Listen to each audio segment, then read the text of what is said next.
बिस्मिल्लाहिर्रहमानिर्रहीम। उम्मीद करता हूँ आप सब खैरियत से होंगे। आज हम हाइपोथेसिस टेस्टिंग के क्वेश्चंस का आगाज़ करेंगे।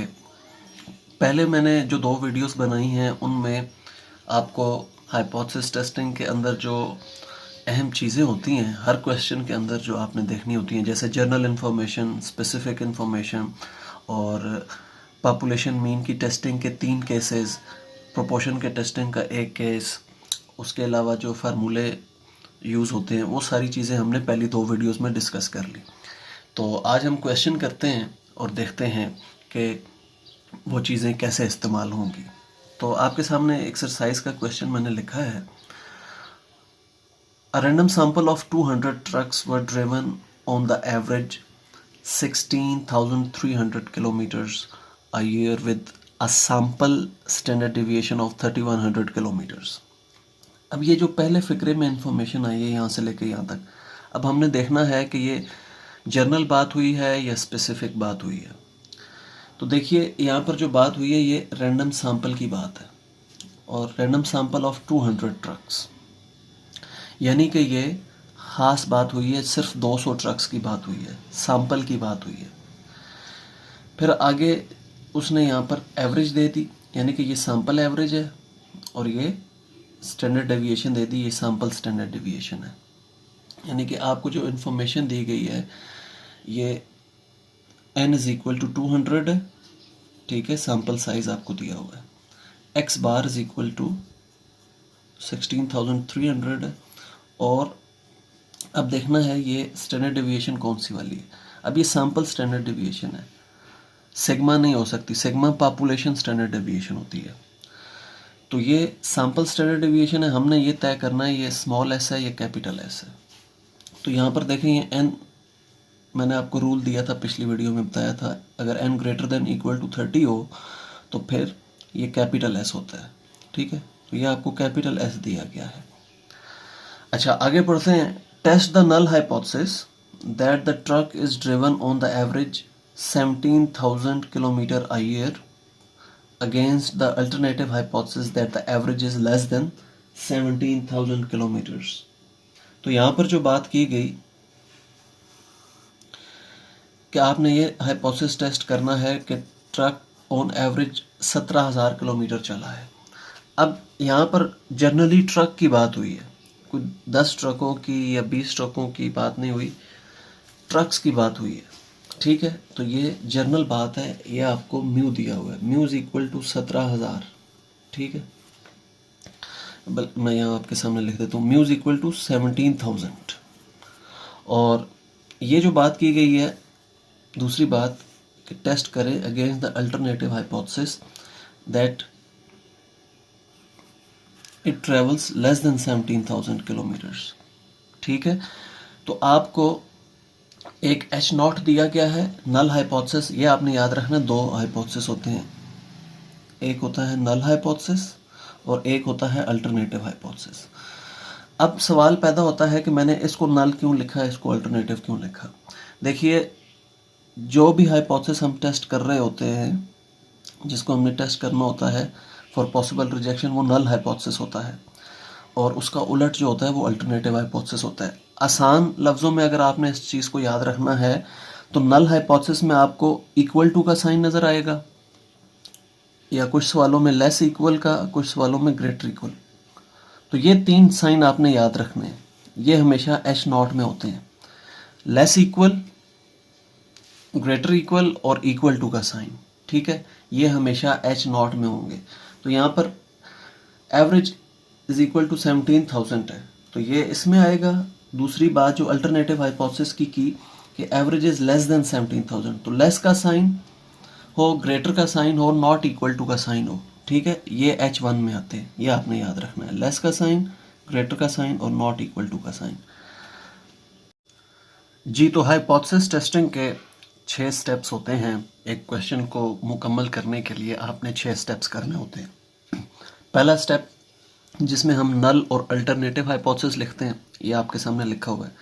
नल हाइपोथेसिस हम जिसको टेस्ट करते हैं, हम टेस्ट कर रहे हैं एवरेज इज इक्वल टू 17,000 कि ट्रक्स ऑन एवरेज 17,000 किलोमीटर चलते हैं। इसको टेस्ट करना है।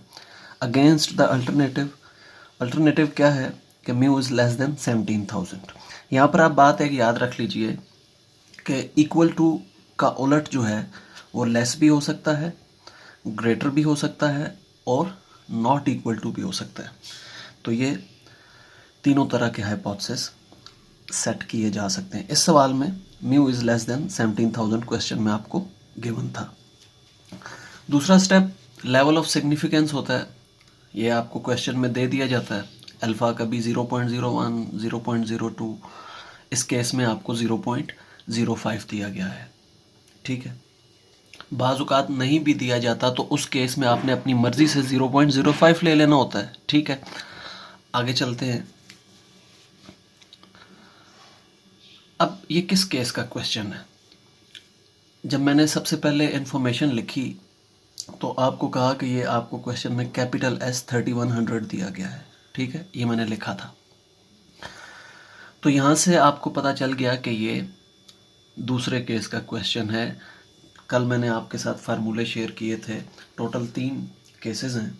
ये मैं आपको दोबारा दिखा देता हूँ।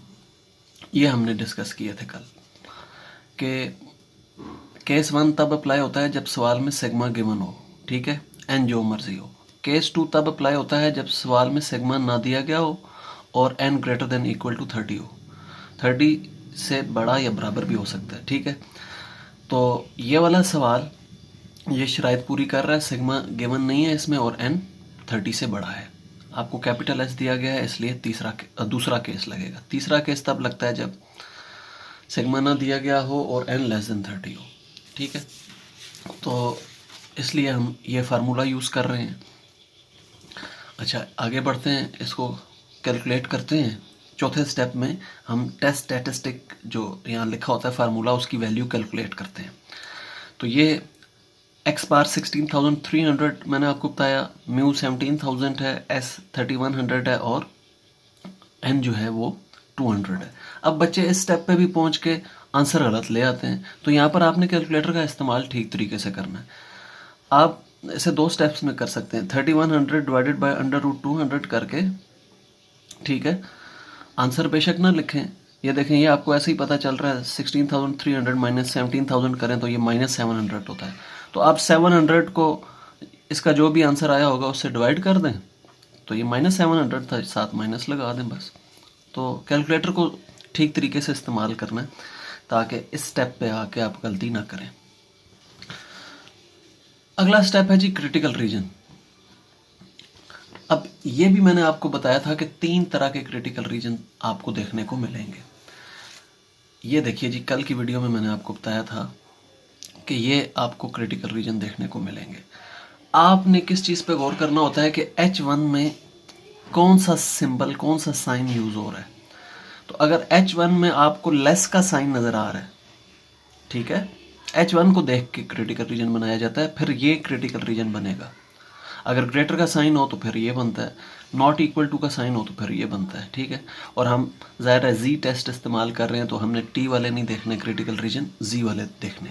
तो इन तीनों में से कोई एक अप्लाई होगा, कौन सा, ये वाला, क्योंकि हमें लेस का साइन नज़र आया है। ठीक है, H0 में लेस का H1 में लेस का साइन था, इस वजह से हमने ये वाला क्रिटिकल रीजन यूज़ किया है। ठीक है, अब ये क्रिटिकल वैल्यू फाइंड कैसे की जाती है। ये z calculated is less than -1.645। अब इसके लिए मैं आपको एक टेबल बताता हूँ, ये आपको पेपर में मिल भी जाता होता है। अपना टेबल आप ख़रीद लें तो ज़्यादा बेहतर है। तो उस टेबल में यूँ हेडिंग्स दी गई होती हैं। एक साइड पे लिखा होता है जी, बल्कि मैं इस पेज पे लिख देता हूँ आपको, यूँ लिखा होता है 1 टेल, ठीक है, फिर आगे लिखा होता है 2 टेल, और इस साइड पे जो है वो आपको लेवल ऑफ सिग्निफिकेंस दिया गया होता है।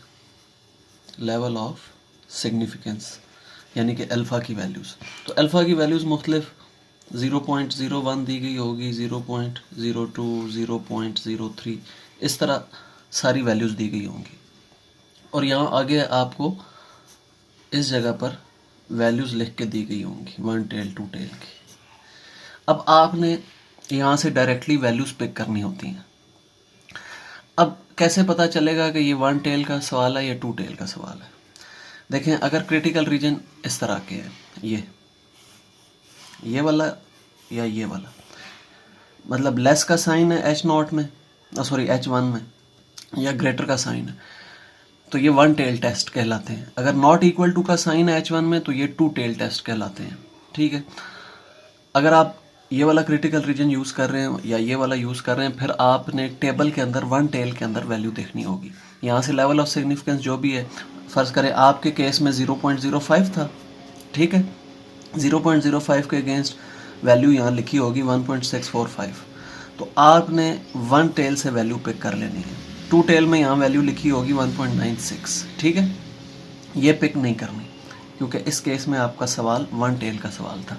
तो ये स्टैटिस्टिकल टेबल आपको मिल जाएंगे, मुख्तलिफ रहमान स्टैटिस्टिकल टेबल्स हैं, सना स्टैटिस्टिकल टेबल्स हैं, तो आप सना वाला ले लें, रहमान वाला ले लें, आपको ये बाज़ार से मिल जाएंगे। ठीक है, पेपर में वैसे 4-5 मौजूद होते हैं उधर, तो उधर से भी आप देख सकते हैं, बेहतर है आप अपना ले जाएं। ठीक हो गया जी, इस तरह आपने ये वैल्यू पिक करनी है। ये चूँकि 1 टेल था, तो 1 टेल वाले कॉलम से आप ये वैल्यू पिक कर लेंगे, साथ ये माइनस आ रहा है फार्मूले का। अब छठा स्टेप है डिसीजन। इसको ज़रा गौर से समझना है। यहाँ हमने H0 को रिजेक्ट किया है ये, और मैंने लिखा है ये जो कैलकुलेटेड वैल्यू है Z की, ये जो हमने खुद कैलकुलेट की है, इसको ZC कहते हैं। ठीक है, इसके साथ कंपेयर करना होता है ये वैल्यू जो हमने टेबल से देखी है। ये 2 वैल्यूज़ देख लें, ये एक जो आपने कैलकुलेट की है, ये जो आपको टेबल से मिली है, तो इनको कंपेयर करना होता है और फिर डिसाइड करना होता है H0 को रिजेक्ट करना है या नहीं। तो ज़रा ये देखिए ये काम हम कैसे करते हैं। देखें, ये एक डिस्ट्रीब्यूशन है, ठीक है, आपने नॉर्मल डिस्ट्रीब्यूशन भी पढ़ी हुई है। Z की वैल्यूज़ आपको याद होंगी कि कैसे इस डिस्ट्रीब्यूशन में लिखी जाती हैं। यहाँ पर 0 होता है, ठीक है, ये Z की डिस्ट्रीब्यूशन चल रही है। तो अब क्रिटिकल रीजन लेफ़्ट साइड पर है, ये इस जगह। तो ये जो वैल्यू आपने देखी है टेबल वैल्यू, ये यहाँ पर मौजूद है -1.645, ये एक्सेप्टेंस रीजन है, और ये वाला जो रीजन है ये क्रिटिकल रीजन है। अब ये जो वैल्यू आई है -3.19, क्या ये इससे बड़ी है या छोटी है? ज़ाहिर है ये छोटी है, और ये इधर पीछे कहीं आएगी, यानी कि क्रिटिकल रीजन के अंदर आ रही है। तो अगर ये वैल्यू क्रिटिकल रीजन के अंदर आ रही है, तो इसका मतलब है हम H0 को रिजेक्ट कर देंगे। क्रिटिकल रीजन को हम रिजेक्शन रीजन भी कहते हैं, ठीक है, और दूसरे रीजन को, जो बाकी रीजन होता है, उसको एक्सेप्टेंस रीजन कहते हैं। अब हर सवाल में ये तस्वीर बनाना तो मुश्किल है, तो फिर आप कैसे याद रखें कि H0 को एक्सेप्ट करना है या रिजेक्ट करना है? उसके लिए मैं आपको तरीका बता देता हूँ। देखें, आपने